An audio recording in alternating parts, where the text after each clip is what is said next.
In this section, we are going to be taking another look at the concept of healthcare systems. You can see the objectives for this section. We're going to be looking at the levels of prevention, barriers to healthcare access, how to increase access, and then we're going to be taking a look at the student learning outcomes of providing safe, patient-centered, evidence-based nursing care for chronic and vulnerable populations, demonstrating critical thinking and clinical reasoning when providing quality patient care in community-based settings, relating how quality improvement measures enhance patient care and outcomes in the community, communicating effectively with patients, families, and members of the interprofessional team, and also managing care for clients and groups in diverse settings. With levels of prevention, you really want to be able to distinguish between these three levels with very specific examples.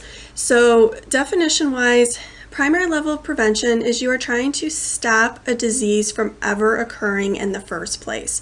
So if you think about like diabetes and hypertension, your lifestyle modifications are going to try to prevent that from ever occurring. So lifestyle, diet, exercise.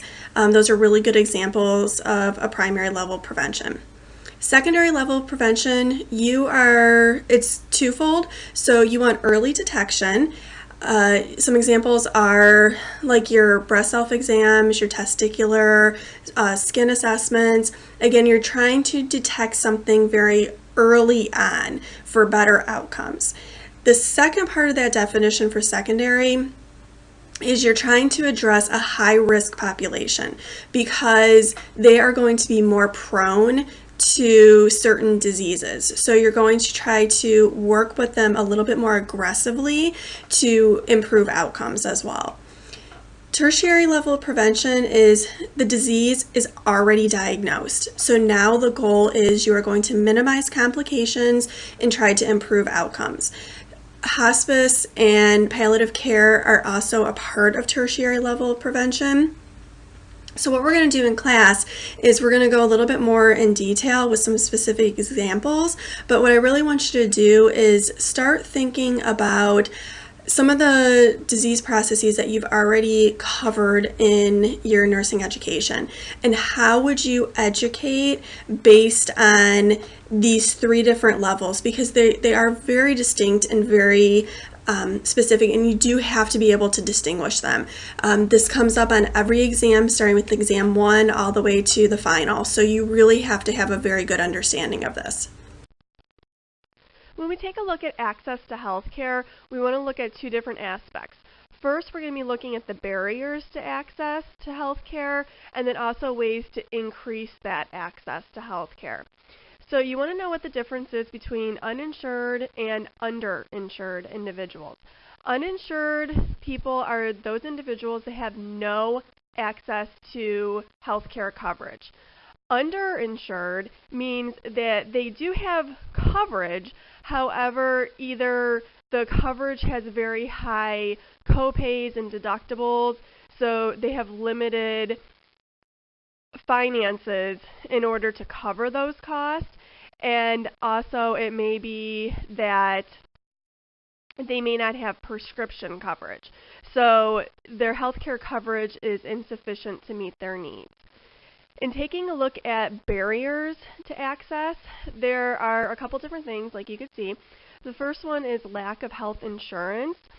And Healthy People 2020, if you take a look at their goals to access for health services, you will see that the goal for 2020 is to actually start increasing the numbers of individuals that have adequate health coverage. So this is gaining entry into the healthcare system, getting access to sites of care where people can receive the needed services, and then also finding providers that they can build a trusted relationship with. There is a lack of health insurance that we just talked about.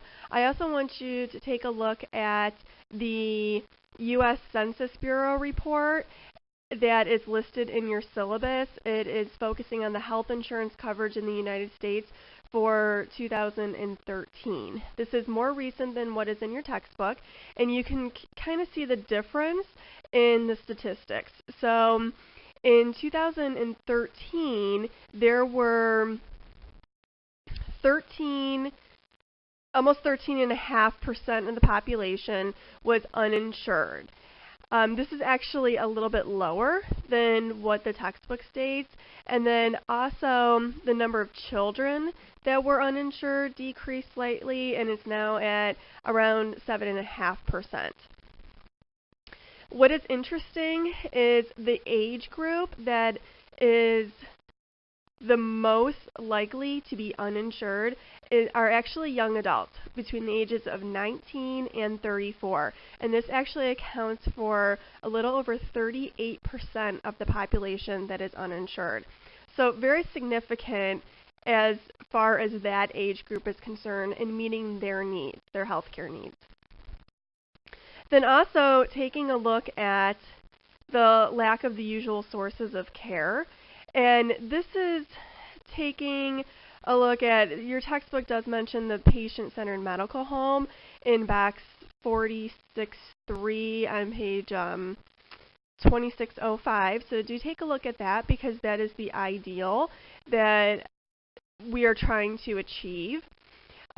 This is also taking a look at primary care providers. So those individuals that have a primary care provider that they have established a trusting relationship with are statistically healthier individuals, and they seek preventive care quicker. So their healthcare costs are actually a little bit lower.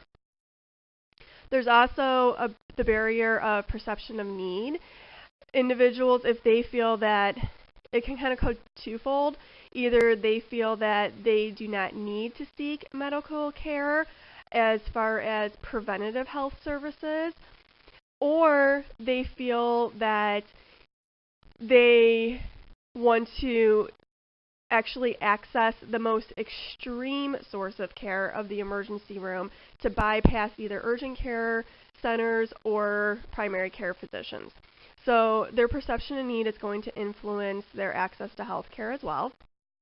And then there's also an uneven distribution of services. And this is taking a look at, there's physicians are leaning more towards specialization instead of becoming family care practitioners. So, and they're typically going to the cities, and this actually will influence people that are more in rural settings. So their access is going to be a little bit more limited. And then also with all the specializations that are out there, it's a much more fragmented system of care. So you really need that primary care physician in order to help coordinate and collaborate. And this is a direction that community health nursing is going as far as care management and being able to work with individuals to make sure that their care is being streamlined. So in taking a look at the solutions to access, these are ways that are going to increase access to health care for all individuals. Most recently is the Affordable Care Act that began from the Obama administration in 2010. And this is designed in order to try to remedy some of the disparities in the access to health insurance coverage. If you take a look in your textbook, it is very extensive in what it involves. It is box 46-1 on page 2604, and it actually spells out everything that is covered, what the act is, the goal is, and also the different stages of implementation. So take a look at that and be familiar with some of the guidelines that are in there. And then also Medicare is another solution. And Medicare has been around for much longer. It is looking at providing health insurance for people over the age of 65, either younger people with disabilities or people that have end-stage renal disease.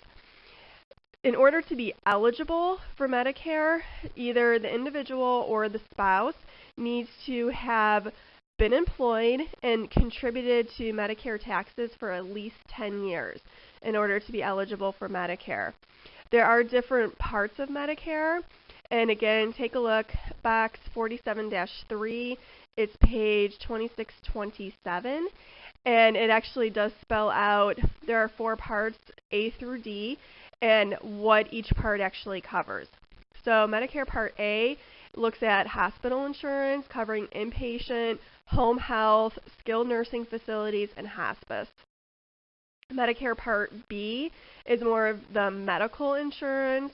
It covers outpatient care, some home health care as well, doctors, healthcare providers, and then some preventative services are in there as well.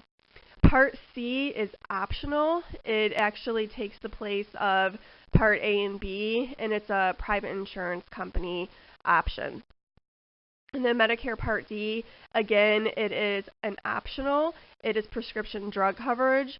It is run by private insurance companies, and it is designed to lower prescription drug costs, and it actually helps to protect against higher costs in the future. So definitely take a look at that box in your textbook so you know the breakdown of it. And then we have Medicaid, and this again has been in effect for a large number of years, since actually 1965. And this is designed for having access to lower income individuals and families. The elderly can be included in here, people with disabilities, and they have to meet eligibility requirements set by federal and state laws. So depending on income, you may be eligible for Medicaid. And then the last one is the Children's Health Insurance Program, and this was actually designed because some people were not able to, they're kind of in the middle. So they're not able to afford private insurance companies, but they were not financially falling into the category of Medicaid. So they made more money to qualify for Medicaid, but not enough money to afford private insurance. So this actually came into effect to capture those people that were in the middle, and it actually provides coverage to children under the age of 19 that their families fall in that middle category. Federal requirements actually mandate that this program includes benefits in the program such as routine checkups, immunizations, dental and vision care, inpatient and outpatient, and then laboratory and x-ray services as well. So the previous slide talked about the Affordable Care Act under the Obama administration. With President Trump, the push is for that repeal of the Affordable Care Act, and it was approved in May of 2017. So I wanted to kind of focus on some of the changes that are going to be taking place. It is going to be the American Health Care Act. Some of the features of the Affordable Care Act are going to remain. There's a little bit of alteration with them. So I did put in your syllabus, there is a link to a PDF document that actually does summarize the changes that will be taking place. Some of the focus of it is there will not be penalties anymore for people that do not choose to have health care insurance. There is going to be a modified premium tax credit starting in 2018 and 19. The coverage is still going to be up to the age of 26 that you could be under parents' insurance. Some of the funding is going to be a little bit different. They're encouraging use of health savings accounts instead. So just take a look at the document, and then we're going to go over some of these changes in class as well.